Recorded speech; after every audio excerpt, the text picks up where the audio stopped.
Assalamu alaikum wa rahmatullahi wa barakatuh. How are you guys doing? This is just something I've never done before actually. It's a Q&A session where I'm looking at some of the questions that you have put in the community page of Smile to Jannah. Hang on to your seats. Ask him that his Bangladeshi fans want to know, will he change the cover picture of his phone and put a royal Bengal tiger in it? Maybe, why not? Why not? You know, if I have to see if the Bengal tiger is extinct or it's not extinct, because it might be extinct, so I'll have to see. Ask him how we, young parents or old too, can save our kids from converting into European Muslims or moderate Muslims. The person says, I'm getting married very soon. I want to have a lot of kids. Okay, please don't give me a life story. Who's this? N.M. I mean, you give me a life story, and he's written more. He's written more. You know. Man, this is a big serious thing. One of the greatest things you can pass on to your children, which I'm having very big difficulty in doing myself, is language. Okay, it's a serious thing that our parents succeeded with us, especially if you're second generation, in passing on the native tongue.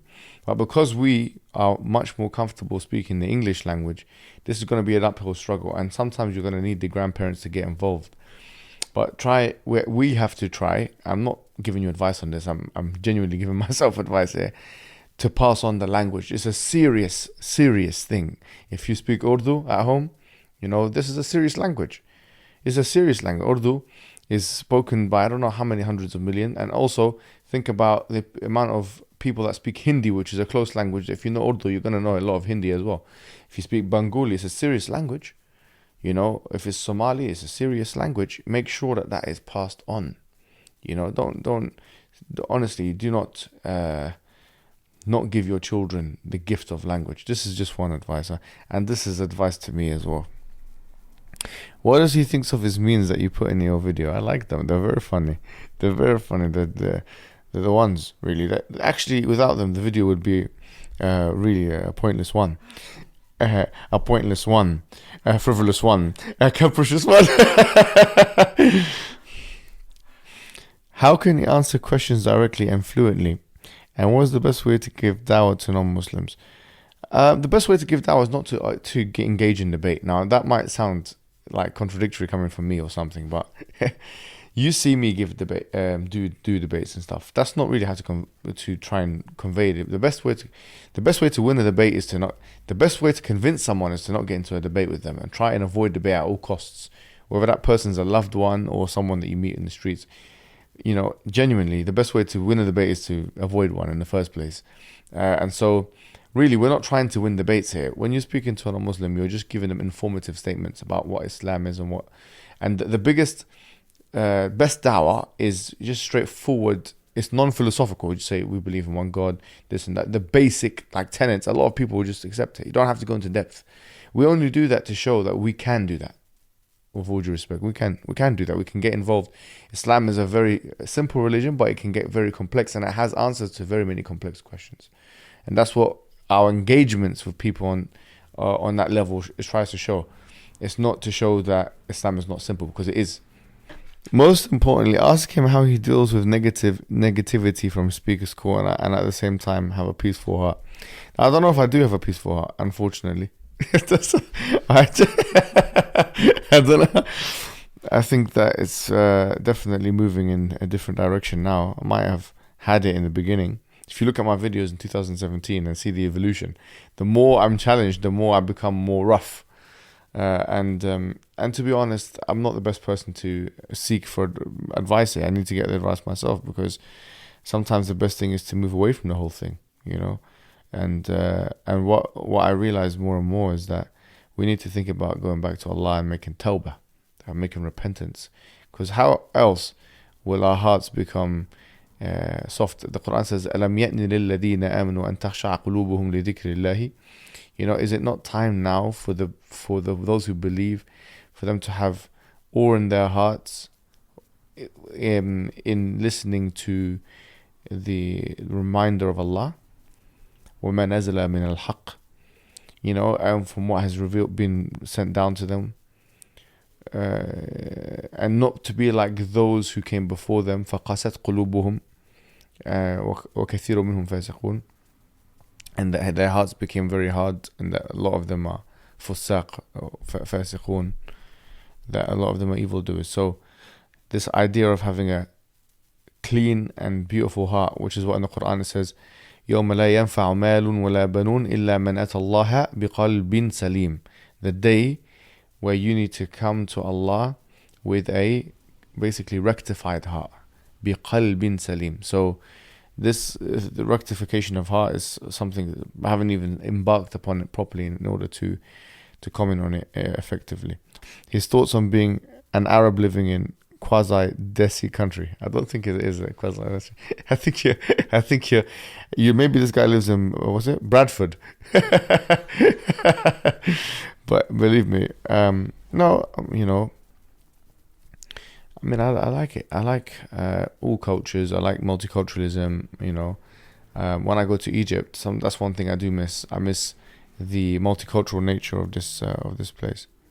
Ask him about his personal life, like education, where he learned to use those big words that shock the people. Other than mashallah, mashallah.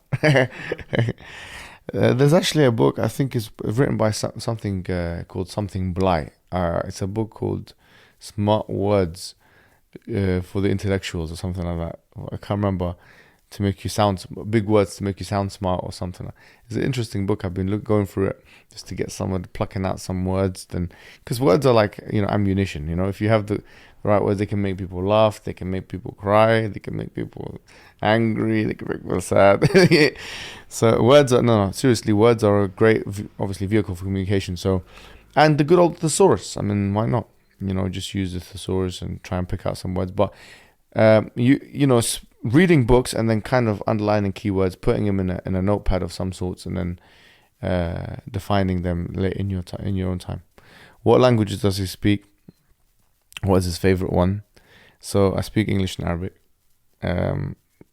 There's other things I'm trying to learn, but I'm not even going to pretend to list them here. What's his favorite one? Oh, I'm more fluent in English than anything else. So what are you learning? What else are you learning? I'll tell you later. Interracial marriage advice and tips, especially for resistant families. Best way to seek education while being a full-time student. Oh, Islamic education. Well, okay, I'll give you one piece of advice on the second part of the question, is make use of your travel time. That's a big one. You can memorize the whole Quran on your way to university and coming back. It's very possible. So that's one piece of advice that's very practical that you can go and do now. How to give dawah to ex-Muslim atheists, please. Just as you would give dawah to any other person, Just give them the go rap. It's called the go rap. Research what the go rap is and you will see. When will he finally stop talking about how tall he is?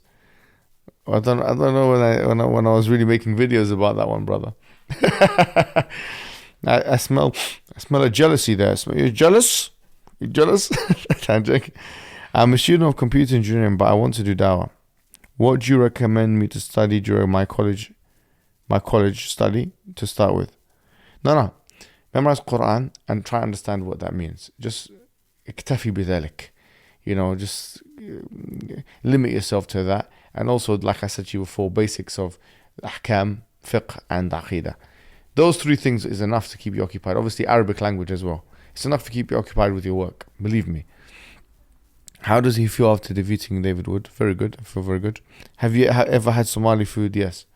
It's very good. There's bariz and halab and, moors and, you know what I mean? All of those things there. So I enjoyed a bit of that.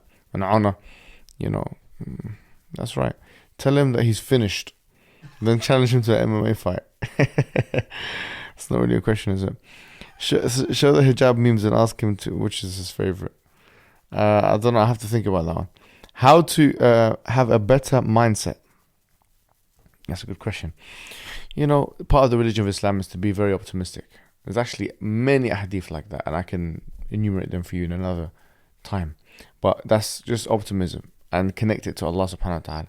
And one hadith that the Prophet Muhammad in the Hadith Qudsi says, I am the opinion of my slave. So if he thinks good of me, then he'll get good. In other words, if you have an optimistic attitude, especially in relation to Allah subhanahu wa ta'ala, Allah will reward you and give you good for that attitude. And a verse in the Quran, وَلَئِن شَكَرْتُمْ لَأَزِيدَنَّكُمْ. If you are thankful, Allah will give you more. So these are two things. I just wanted to see his reaction to all the what you are dirty, etc. clips of you. Okay, that's a lot of people asking for that. Ask him how he controlled himself when he really want to punch someone during the debate. I just think of the consequences. And I'm not the best at control. Like sometimes I can control my anger to a good level, and sometimes I can't. And I think you guys know when is when. Ask him to speak Urdu with you. No, I'm not gonna embarrass myself in that manner. Please ask him to do Q&As often on his channel next. Okay, well, I'm doing that now. What are the best books, resources to understand origins of liberalism, feminism comprehensively? So, liberalism, you're gonna have to start from the basics. Start with secondary sources, and then you go to the primary ones. That's my basic advice.